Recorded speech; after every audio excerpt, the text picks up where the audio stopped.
Creepy park ranger stories, the trail that should not exist. I never believed in creepy park ranger stories. Not really. Not the serious ones. As a ranger, you hear all kinds of things out in the wilderness. Strange sounds, vanishing hikers, lights where there shouldn't be lights, the occasional scream echoing in the woods that's quickly written off as a mountain lion, an owl, or maybe a prank. Most of the time, these scary wood stories come from visitors campers with overactive imaginations or kids trying to go viral by posting their true creepy stories online. I dismissed them all. I was a man of logic, procedure, and search and rescue statistics. The wilderness can be dangerous, yes, but not haunted, not cursed, not malevolent. That belief died on a fog-choked October morning in 2020. That's when I stepped onto a trail that no longer existed, a trail that everyone else in the park pretended had never been there, a trail that changed everything I thought I knew about these woods. And myself, I was newly assigned to Black Hollow National Park, nestled in the shadowy heart of the Pacific Northwest. It was my dream post, thousands of acres of untouched wilderness, endless valleys and ancient pines, mornings soaked in mist. The kind of place you imagine when you close your eyes and think forest. I reported to base on the first day, eager, rested, and a little arrogant. My supervisor, Chief Delaney, met me at the old ranger station, a weathered building with moss crawling up the sides like green veins. "You ever done night patrol?" he asked without a handshake or a smile. 2 years of solo coverage in Glacier Rock, I replied.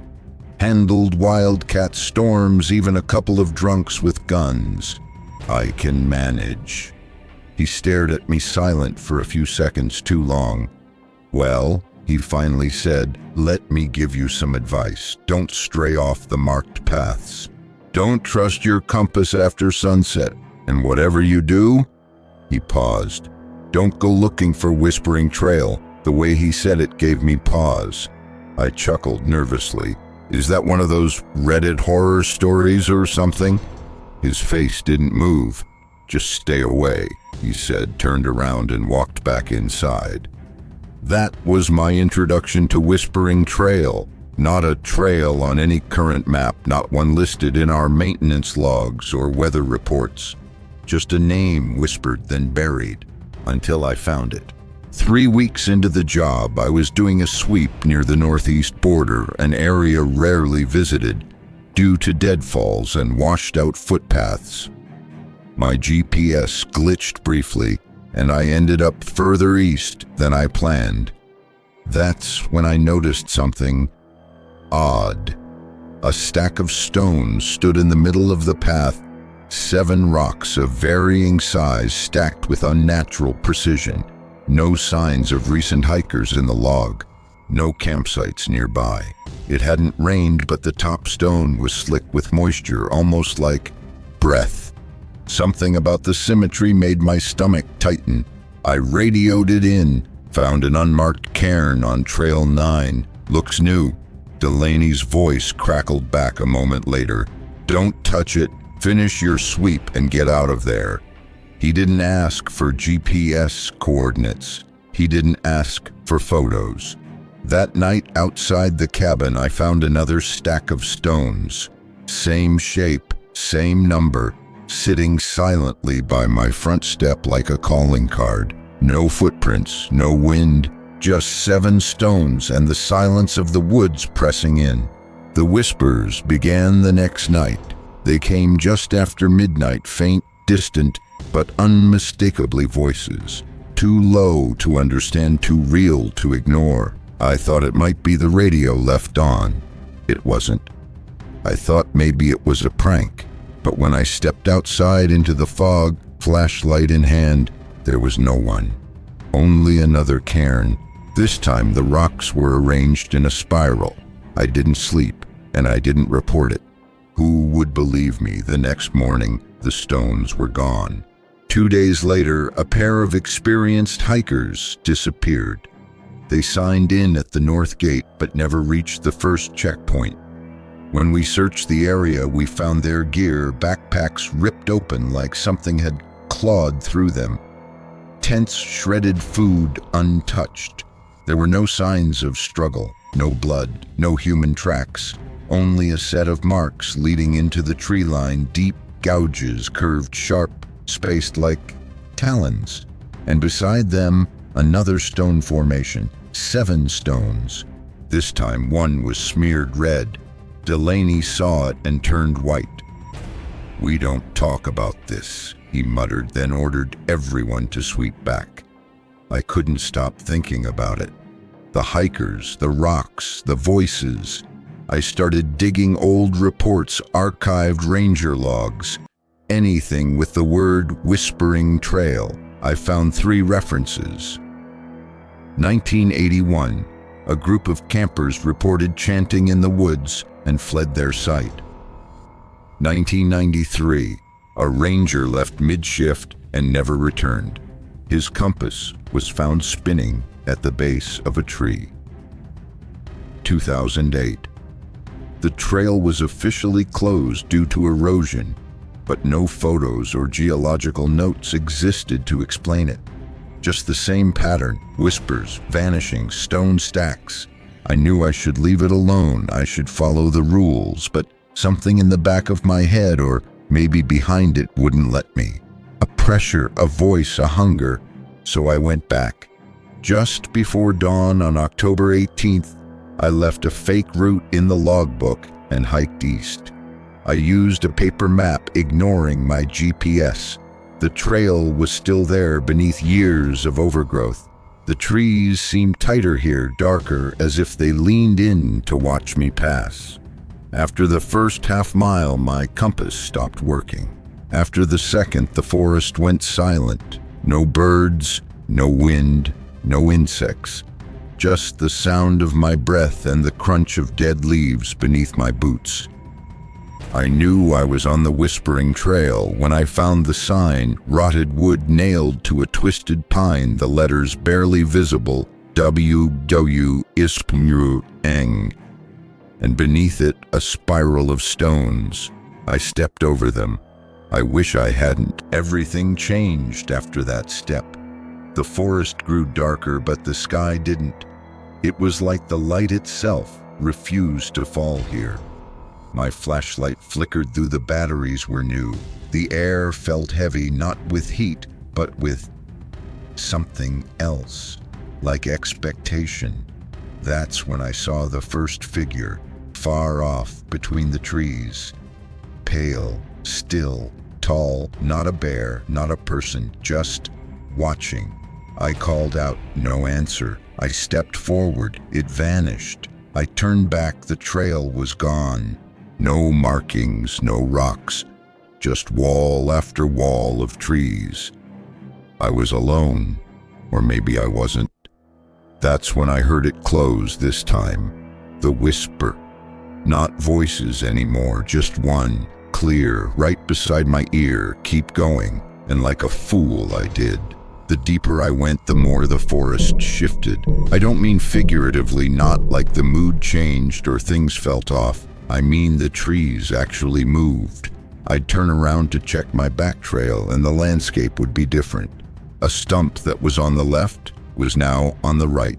A fallen log I stepped over minutes earlier would be gone. Once I turned around completely and couldn't even find my own footprints.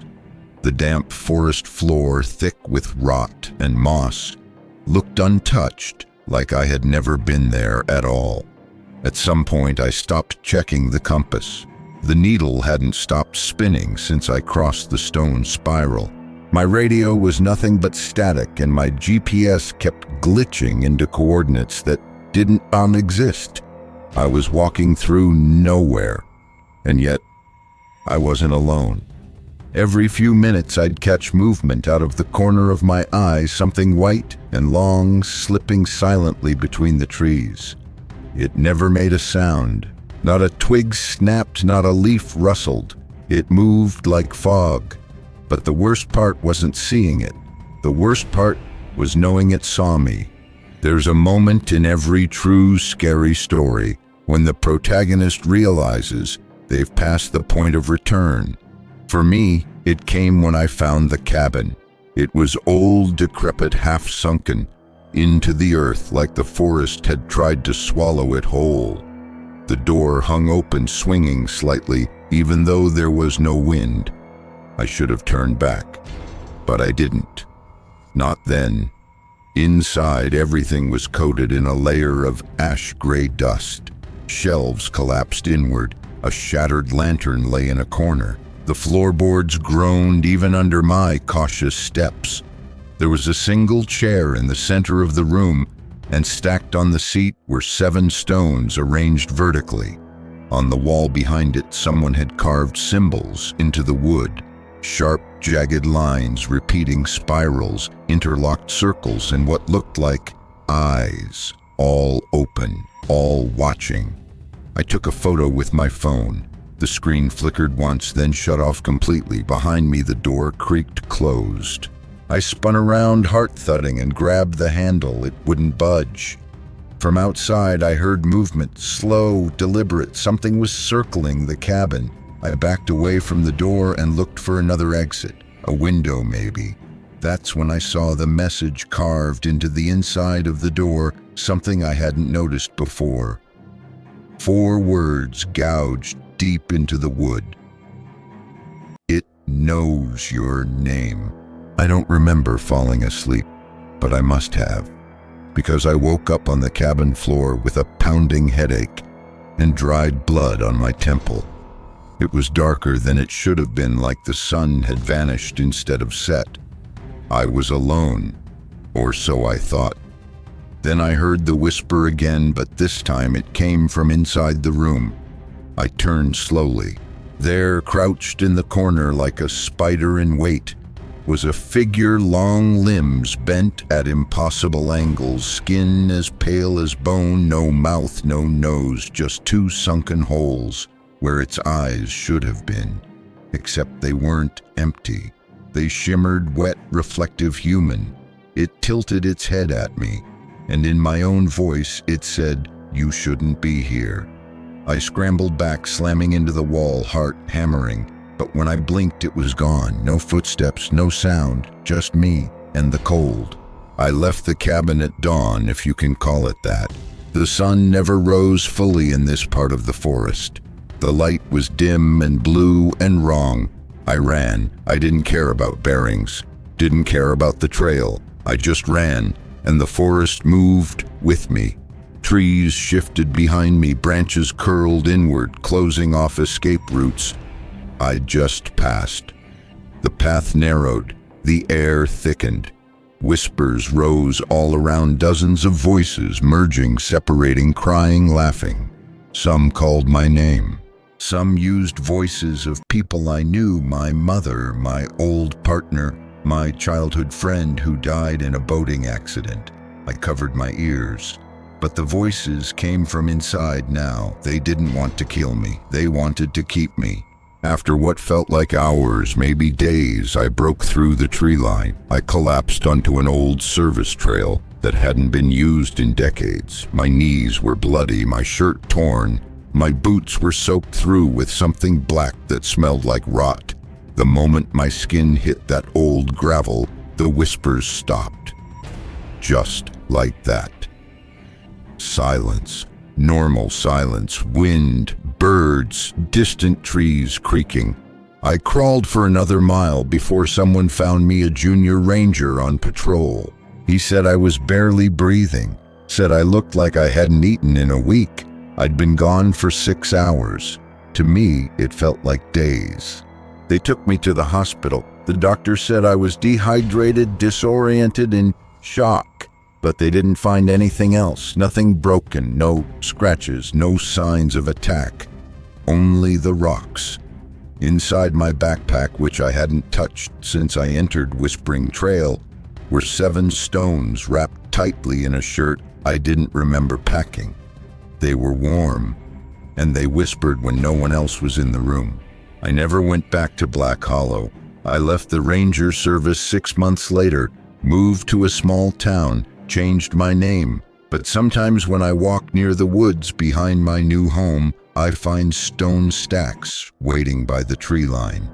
7, always 7. And in the wind, I swear, I can still hear it. You shouldn't be here. I thought it was over. I thought leaving the park, changing my name and pretending it never happened would be enough.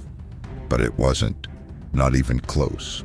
Because 2 nights ago, I heard the whisper again. Not in a dream, not in my head, in the real world, outside my window, calling me by name. I live 200 miles from Black Hollow now, middle of nowhere, no forest nearby, only wheat fields, an old gas station, and 2 neighbors who never talk. I chose this place for a reason. Silence, distance, control. But the forest found me anyway. It started with the rocks, 7 of them, stacked perfectly outside my front door. Same pattern, same feeling, same silence. I didn't touch them, just stared, felt my breath catch like something cold wrapped around my lungs. I went inside, locked every door, but that night, they were inside the house. On the kitchen counter, 7 stones, dry, warm, smelling faintly of moss and iron. That's when I knew I was being called back, not by accident, not by memory, but by whatever still lives on Whispering Trail. And I had a choice: ignore it and wait for it to come, or return and finish what I never should have started. I chose the second. The drive back was a blur. I barely remember eating, barely remember gas stations or headlights or faces, only the trees growing thicker the closer I got. Black Hollow didn't feel like a place anymore. It felt like a living thing, and it was waiting for me. The main gate was locked, chains rusted, signs weather-worn, but I knew the way in. Old service road 2 miles north, hidden behind a slope of dead brush. I parked, walked in, didn't bring a flashlight this time, didn't bring a compass, only the shirt I wore that day. And the 7 stones, still warm, still whispering. The forest was different now, not darker, just awake. Like every branch knew I was here, like every root was listening. I didn't need a map. My feet remembered every step, every turn, like the forest was guiding me. When I reached the clearing where the cabin once stood, I stopped, because the cabin was gone. No ash, no wood, no nails, just empty earth. And in the center, a spiral, not of stones, of bones, small ones, human, animal, some unrecognizable, all pointing inward toward the center where something waited. It rose slowly, no sudden movements, no threat, just emergence. The thing I saw in the corner of the cabin, but now in full light. Long, twisted, head tilted like it was curious, like it remembered me too, and then it opened its eyes. Not holes anymore, but mirrors. I saw my own face in them, but it wasn't mine. Eyes too dark, smile too wide, a version of me that never left this place. And in that moment, I understood. I never escaped. That day I ran out of the forest. That day I thought I broke free. That was what it let me believe. I was never outside. I was always inside. Inside the loop. Inside the whisper. The creature raised its hand, or maybe my hand. It pointed to the ground, to the spiral, to the center, and I stepped forward. 1 step, 2, no more fear, only surrender, because this wasn't a trap. It was a return to where I belonged, to what I had become. The last thing I heard, before the forest closed around me, was my voice. Not from my mouth, from everywhere, all around, all at once. And it said, "Welcome back." I should have burned the notebook. I should have walked away, driven to the edge of the map, thrown it in a river, but I didn't. Instead, I read it again, cover to cover, underlined passages, memorized maps that didn't exist, listened for the whispers, and they came. The first was in the hallway, while brushing my teeth, a breath behind my ear, syllables I didn't understand, but my bones did. They remembered. Then came the dreams, the forest, spirals in the dirt, Daniel sitting beneath a dead tree, face pale, eyes hollow, whispering with my voice. 3 days later, I received the package. No return address, no postage, just a box.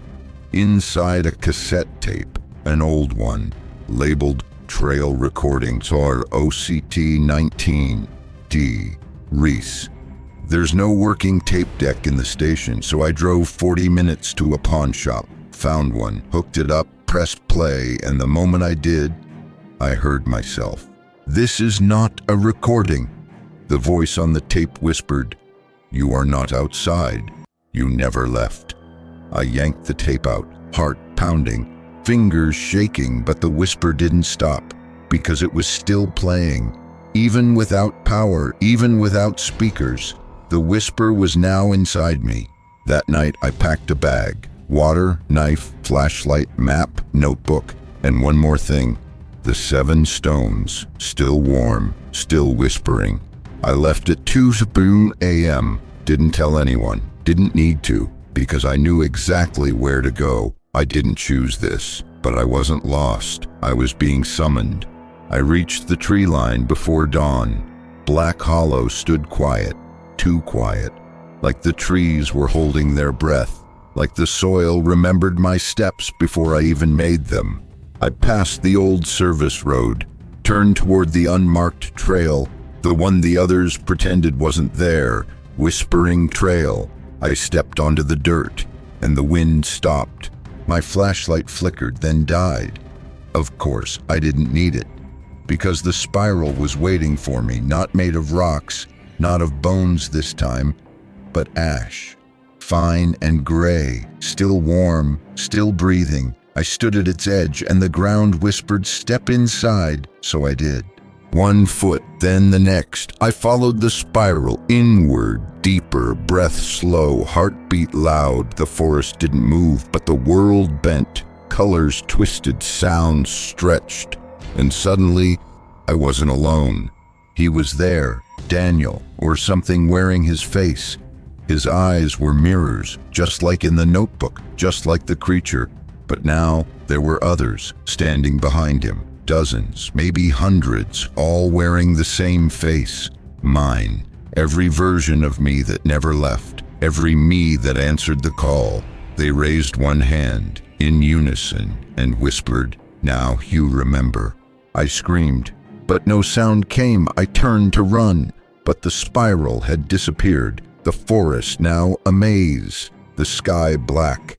Time gone. I collapsed to my knees, cried, laughed, I don't know which. And then the notebook in my pack opened itself, flipped to the last page. Words written in blood-red ink, words I had not written, words I now understood. The spiral is not a place, it is a door, and once opened, it opens you. Hey, say people vanish in forests. I live in the city. I've never stepped foot in Black Hollow. Never heard of Whispering Trail, but I still dreamed it. At first it was just trees, too tall, too close, closing in. Then came the whispers, a spiral in the dirt, and a voice behind me saying, "You've already been here." I'm a school teacher. I work 10-hour days, grade papers, eat dinner alone. Nothing in my life is mystical. But after that first dream, I started drawing spirals on napkins, on my desk, on my own skin while half asleep. I didn't remember doing it, but they were always perfect. 7 coils, always inward. Then the people came, not in person, in video calls, in messages, in dreams, all strangers, all saying the same thing. Have you seen it too? They showed me drawings, described the forest, the symbols, the spiral, every detail I'd only ever seen in my head. We formed a group, 12 of us, all from different cities, countries, backgrounds. One was a vet in Brazil, one was a librarian in Sweden, one claimed to be a former ranger from Black Hollow. He didn't speak much, but his eyes looked like they hadn't seen daylight in years. He told us the truth, or at least his version of it, that the spiral isn't a place, it's a signal, a frequency that finds minds instead of bodies. A parasite spreading from person to person, not through touch, but through knowing, through remembering, through dreaming. Once you see it, it never lets go. And worse, it spreads through stories. That was 3 months ago.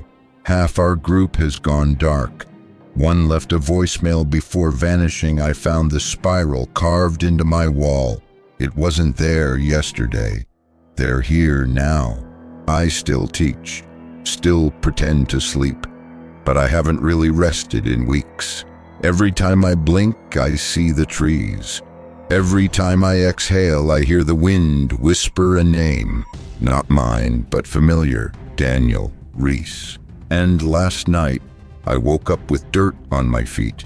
My door was locked, my windows closed. No footprints inside, only a pile of 7 stones beside my bed. Still warm, still whispering. And on the wall, drawn in ash, a spiral. Perfect. 7 coils pointing in. I understand now, this isn't just a forest. It's not a place. It's a network, a web, and every story, every drawing, every retelling pulls someone else into it. So if you're reading this, if your dreams have changed, if you see shapes in the corner of your vision, if you hear your own name whispered in the wind, you're already part of it. Welcome to the Spiral. My name is Dr. Malcolm Lane. I've worked in psychiatric medicine for over 22 years. I don't believe in curses. I don't believe in ghosts. But I do believe in patterns. And lately, the patterns I've been seeing are impossible to explain. It started with 1 patient, then 2, then 4, then 9, all from different walks of life, different neighborhoods, no shared history, no shared trauma, and yet all of them described the exact same recurring dream. A national park, no signs, no people, just fog, just trees, too tall, too close, too wrong, and always a narrow trail winding through the mist.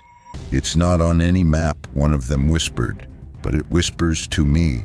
They all said that. It whispers to me. I thought it was shared delusion, some new urban legend, maybe a viral creepy park ranger story they all saw online. I even searched the usual sources: Reddit, YouTube, subreddits like r no sleep and r let's not meet. Nothing conclusive. A few outdoor stories here and there. One titled "The Forest That Remembers" caught my eye, but even that was too vague, too distant, until I read the comments. One said, "My brother worked near Black Hollow.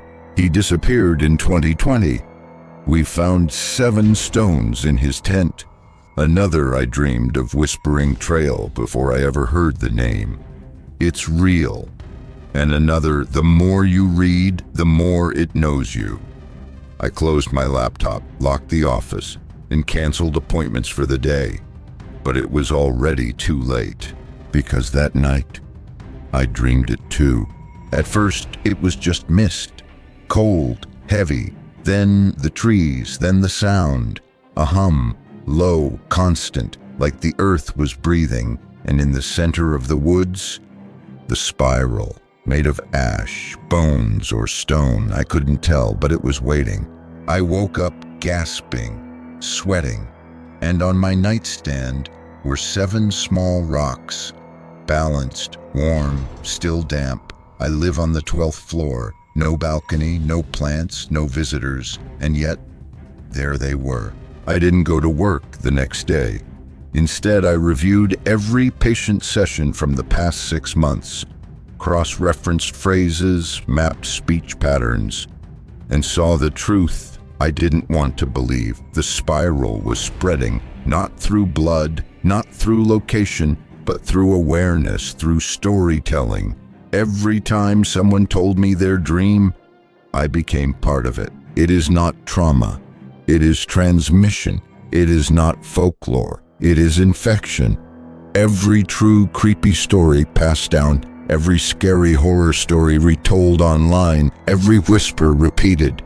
It binds someone new. It opens the door. I decided to record this, my confession, in case anyone finds this journal after I'm gone, because tonight, I returned to the woods, not in a dream, not in theory, in reality. I've traced the location through patient memories, found a closed service trail on an old wilderness map. It lines up perfectly with their descriptions. No official record, no park ranger talks about it, except one. His name was Daniel Reese, missing since 2020. Reported last seen near a trail he called Whispering. If you're reading this and you've dreamed of tall trees or felt warm stones where they shouldn't be, if the spiral calls to you too, then please don't follow it. Because once you walk the spiral, you don't come back alone. You bring it with you. I make documentaries, war, poverty, religion, the kind of pain you can pause and rewind. But this isn't a documentary. It's a contagion. I found the drive in a padded envelope. No return address. Just a post-it. Help us tell the truth. Inside was a folder labeled Whispering Trail. Master cut, no context. No date, just 47 minutes of raw footage. I opened it. Big mistake. The screen flickered. No opening credits, no narration, just static. Then trees. Silent, wrong, branches arching like ribs, fog breathing, not drifting breathing. I felt cold, like the screen was exhaling onto my skin. Then came the audio. At first, barely there, a low hum, then whispers so faint I leaned in, then louder and louder, dozens of voices, no language, just hunger. The camera panned across a spiral of stones. 7. Perfect. And in the center, something moving, not crawling, not walking, unfolding, as if the forest itself had grown a spine. I tried to pause. My mouse didn't respond. Neither did the keyboard. The footage kept playing. The whisper kept rising. My reflection in the screen was delayed, 3 seconds behind, eyes moving after mine, mouth opening before I spoke. And then, the thing on screen turned. It had no face, just a void. But it knew the camera. It knew me, because it whispered, "Malcolm Lane sends his regards." That name meant nothing, until I Googled it. A psychiatrist disappeared last week, left behind drawings of spirals. Stones found at his home. Another article mentioned a park ranger named Reese. Gone in 2020, 7 stones left behind.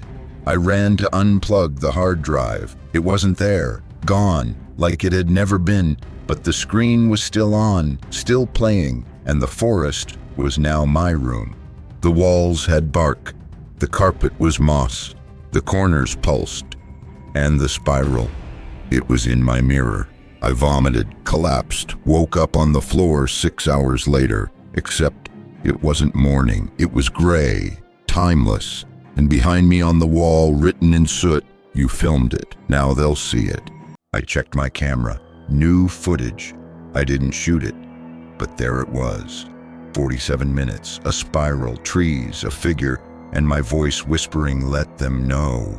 So here I am, editing, uploading, not to expose it, but because I can't stop, because it won't let me. because the spiral wants eyes, ears, mouths, and now you're here, reading this, hearing it in your head, feeling the pull, the hum beneath your ribs, the itch behind your eyes, the cold breath of something just behind your shoulder. It's not just a true horror story. It's not just a creepy park ranger story. It's not even a wilderness legend anymore. It's a signal passed from forest to film to thought.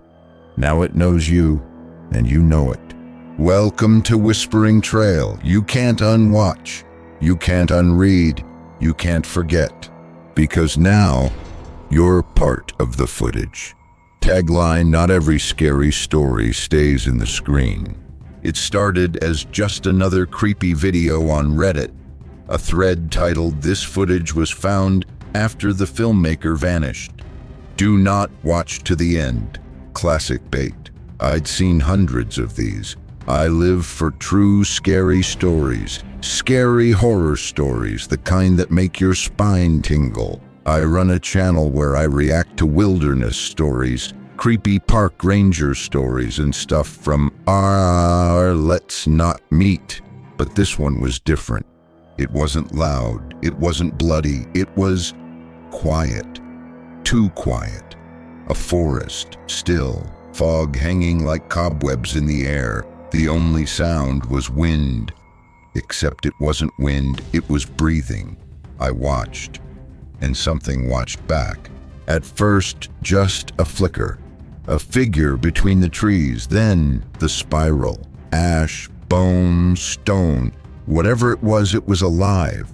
The camera panned too slowly, then too fast. Faces blurred, voices under the audio, whispers behind the static, and one sentence just once slipped into the sound: "If you see this, it already knows you." I thought it was a gimmick until the dream started. The same scary woods, the same trail not on any map, the same voice whispering my name in my own voice. Then I started seeing it. The spiral, drawn in dust on my bathroom mirror, traced in condensation on my car window, burned into toast. Yes, toast. I laughed until I cried because I knew what it meant. I was infected. I stopped sleeping, started recording everything. I uploaded a video begging people not to click the original link. They did anyway. Comments poured in. Why do I keep hearing breathing in my room? Bro, why is the spiral on my fridge? I heard my own voice behind me. I live alone. One guy messaged me privately, said he was a forest guide, had worked in a park called Black Hollow. His friend, a ranger named Daniel Reese, had disappeared in 2020. The last thing Daniel told him was, "If you see the spiral, it's already inside you." Then Daniel walked into the woods and never came back. I started reading more, digging deeper, found articles labeled true horror stories that had been deleted, found archived videos, blurred faces, spirals painted on walls, eyes that blinked out of sync, people whispering to themselves on subways. One screamed, "You're not thinking your thoughts." I get it now. Whispering Trail isn't just a scary story. It's not even just a place. It's a signal, a code, a consciousness. And once you've seen it, you're part of it. Tonight I went live to warn my followers. I said, don't listen to the whisper. Don't repeat the name. Right after I said it, my camera glitched. The spiral flashed on screen.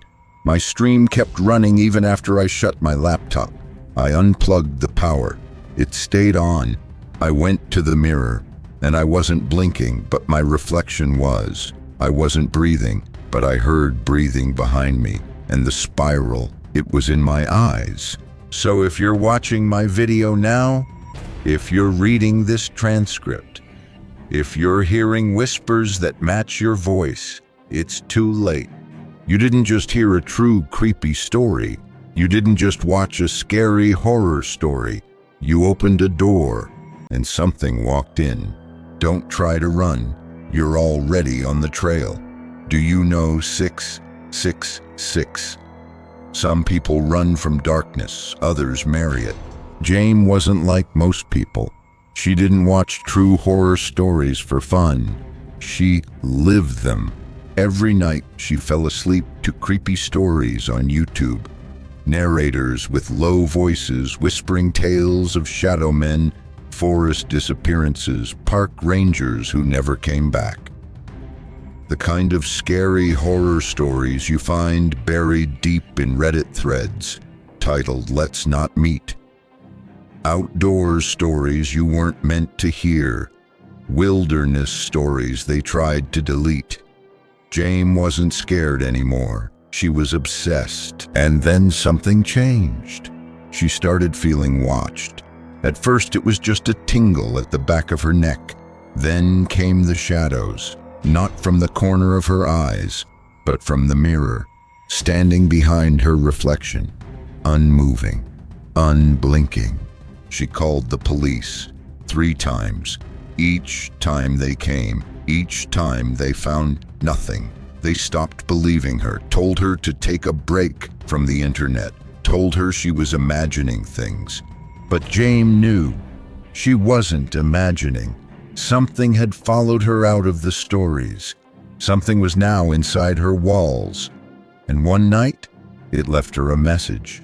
3 items, laid out on her kitchen floor, all charred, all warm to the touch. A coin with a 6-pointed star scratched deep on both sides. A bone fragment tied with black string. A glass eye, the smell sulfur, smoke, meat. She screamed. No one believed her, not her sister, not her co-workers, not even the local priest. They said she was stressed, sleep-deprived, delusional. But then came the beggar.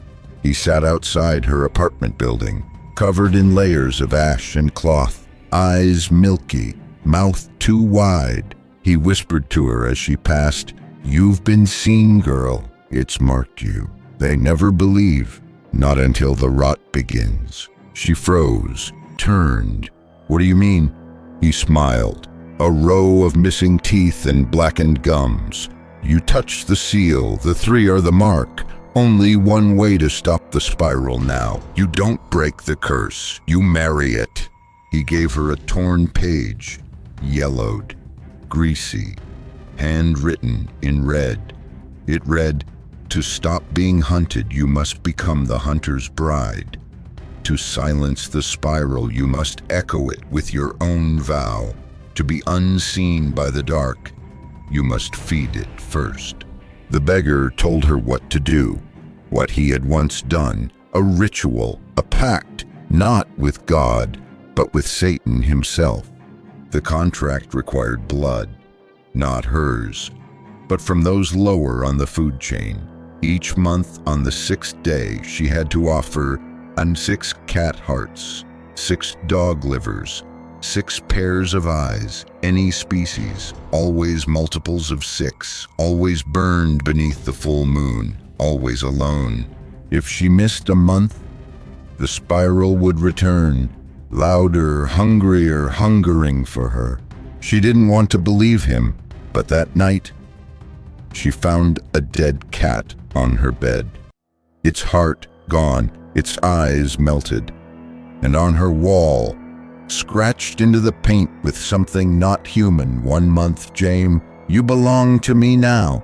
She did the first ritual in a forest clearing, far from town. No phones, no signal, just her and the blood, the smoke, the whisper of flame, the sound of something purring inside the wind. It worked. For a while, no shadows, no mirrors watching her, no messages. But now it's the 5th month, and she's running out of cats, out of dogs, out of eyes. The spiral's getting louder again. She tried to warn people, posted on Reddit. No one took her seriously. They called it fake, mental illness, another creepypasta. But she knows. This isn't just a scary story. It's not just another creepy park ranger story. This is real. She made the pact, and now she has 1 more month, before the deal is due in full.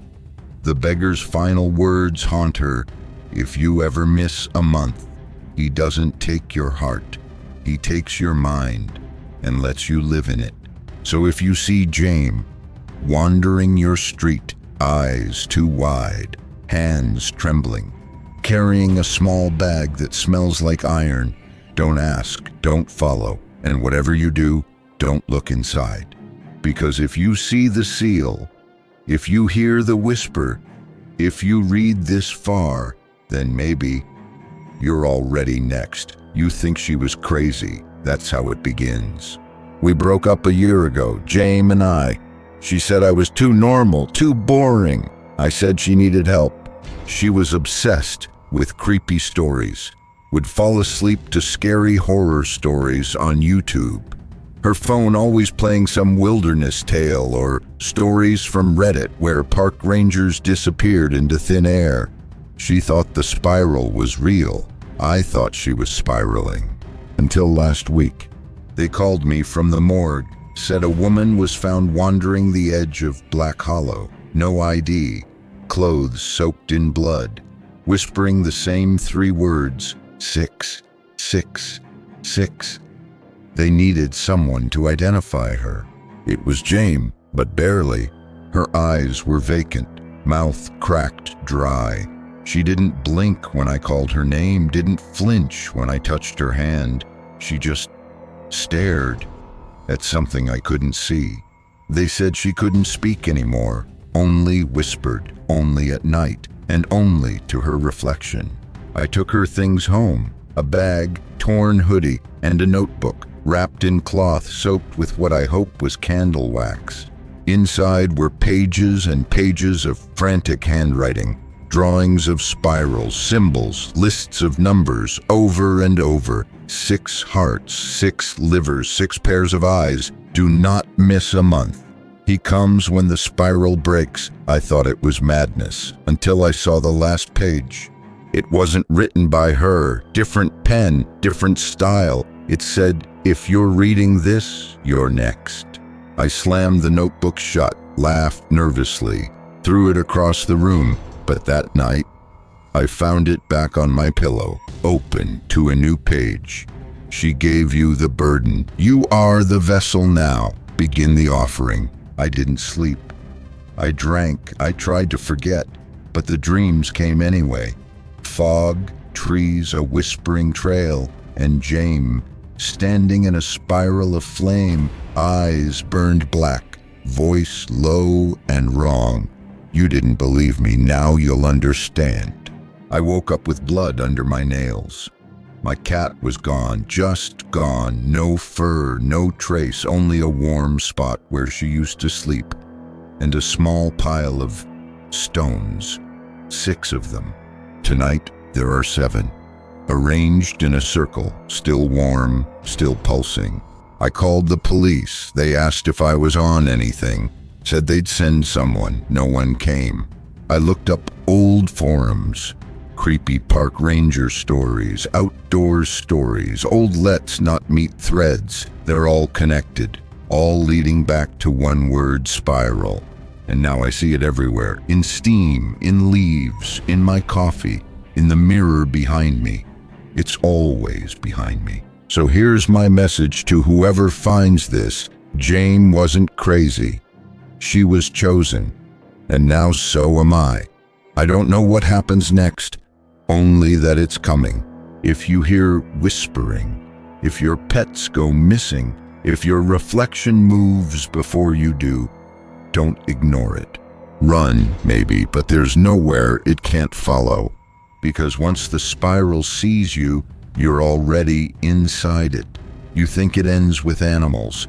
You think he won't want more. By the 6th month, the rituals felt routine. James no longer trembled when slicing open a cat's chest. She no longer wept when extracting a dog's liver still warm. There was only silence, smoke, and the whisper. 6 hearts, 6 livers, 6 pairs of eyes. Enough, at least for now. But in the 7th month, something changed. She woke up dizzy, disoriented, The candles had burned out by themselves. Next to her bed was a scorched bone fragment, and next to it, a message, carved into the wall, not in ink, but in something darker, wetter, blood. It wasn't in English, not even in Latin, but she understood it instinctively, like it had been written inside her mind. Beasts no longer satisfy. Their souls are hollow. He needs man. Jane vomited into the sink, not because she was afraid, but because it made sense. She had known somewhere deep down this would happen. From the very first offering, she had felt it, the fire weakening, the voice behind the ritual becoming sharper, harsher. It wasn't enough anymore. The hunger was evolving. She searched for the beggar, the man who had taught her the pact, but he was gone. His alley abandoned, his scent ash and rot faded. Only a note was left, pinned to the wall with a rusted nail. You've reached the floor. Now you are the vessel. Blood will flow through hands that are no longer yours. If you don't feed him, he'll feed on you. She didn't believe it until that night when the fire wouldn't catch, the incense wouldn't burn, and the shadow refused to leave the spiral. For the first time since the beginning, she heard laughter. Not human, not loud, but calm. A judge chuckling mid-sentence. Offer it. One soul, one life unclaimed by memory. Offer it and remain. She wandered the streets the next morning, watched the faces of strangers, the forgotten, the invisible, the elderly sitting alone for hours, men sleeping beneath highway bridges, the mentally lost muttering to trees. Would anyone miss them? On the third day, she made her move. He was a drunk, half asleep against a wall covered in graffiti. He didn't speak as she pressed the chloroform cloth over his face. He struggled. She bit her lip until it bled. Then he went still. She dragged him into the woods, to the spiral. The ground was marked with months of blood.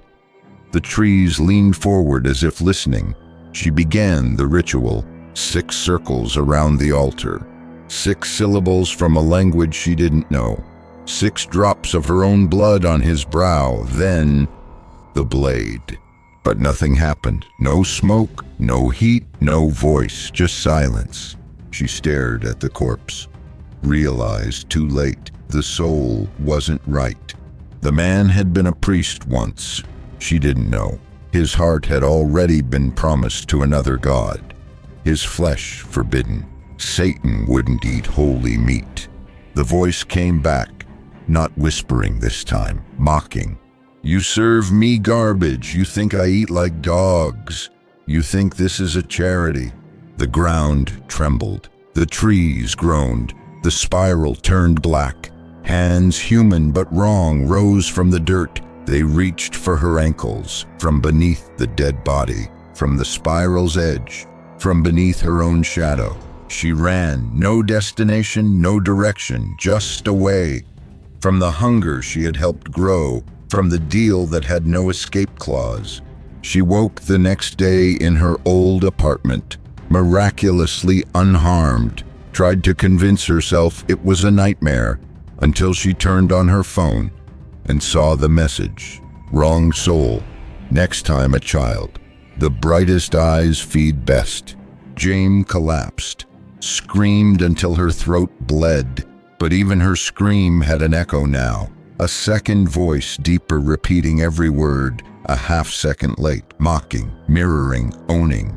She knew there was no going back. This wasn't a pact. It was a spiral, and spirals never lead out. Only in, deeper, darker, hungrier. The next full moon came, but Jane didn't show up to the spiral.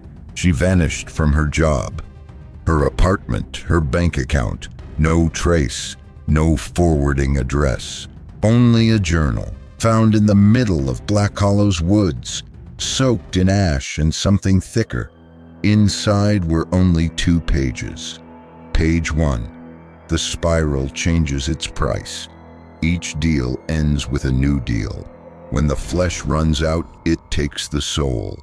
Page 2, 6 bloody child-sized handprints, and the words, "No more cats, no more dogs, only people, only pain, only you."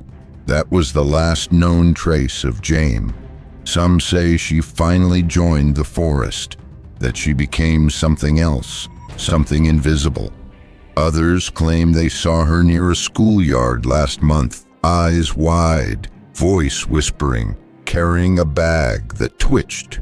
This story appeared once on a Reddit thread. It was removed in under 10 minutes. All accounts involved were banned, but screenshots survive. Of someone writing 6 is never enough. He always wants 7. So, if you find a pile of 7 stones near your doorstep, if you wake to the sound of your own voice calling your name, if you dream of a spiral etched in ash and bone, remember it doesn't begin when you kill. It begins when you hear, and you've already heard it. Haven't you? The devil asked for blood. She gave him silence. She saw it now, clearer than ever. The spiral was never meant to save her. It was a trap, a performance, and she had played her part perfectly. Each month, each offering, each prayer whispered into the bones of the forest was never about feeding the demon. It was about starving her soul. She had nothing left. No fear, no guilt, no will. Just the gnawing realization, I'm not the priestess, I'm the product.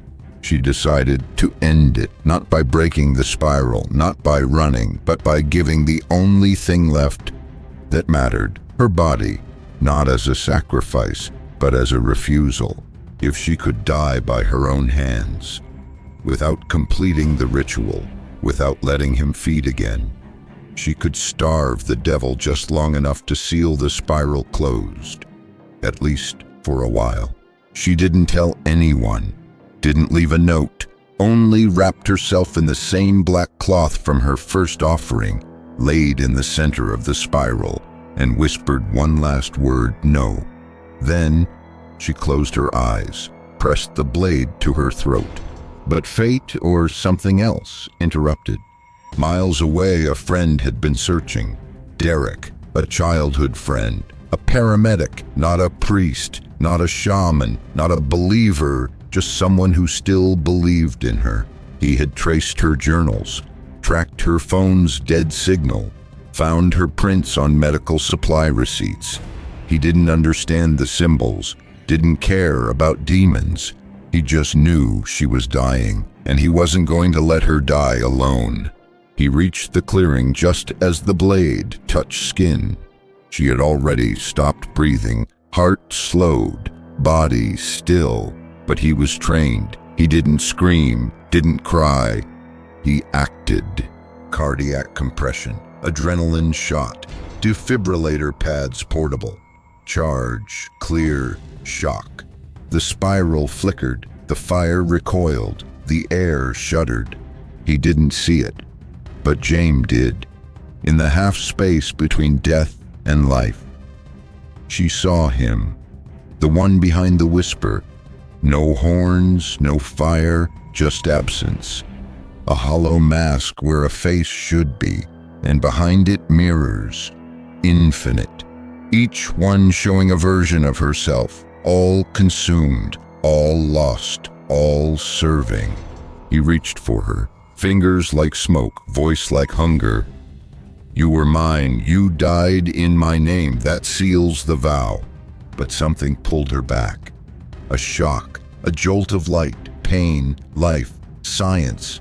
The devil howled, not in rage, but in confusion. This wasn't part of the ritual. This wasn't sacred. It was clinical, mechanical, human. The spiral cracked, the symbols dimmed, the voices cut off, one by one, until only one heartbeat echoed in the clearing. Hers. She opened her eyes, choking, burning, alive, not clean, but free. Derek was crying, muttering her name, checking her vitals. She smiled through blood-cracked lips and whispered, "You didn't need a priest. You needed a paramedic." They left the forest together, silent. She didn't look back, but she felt it. The spiral was still there, waiting, weakened, not broken, only stalled. But now she knew death is not the price. Surrender is. And she refused. She still dreams of him sometimes, standing at the edge of her bed, watching, waiting, hungry, but now she sleeps with a heart monitor near her pillow and Derek's number on speed dial. Because sometimes the best way to beat a demon is to have a doctor on call.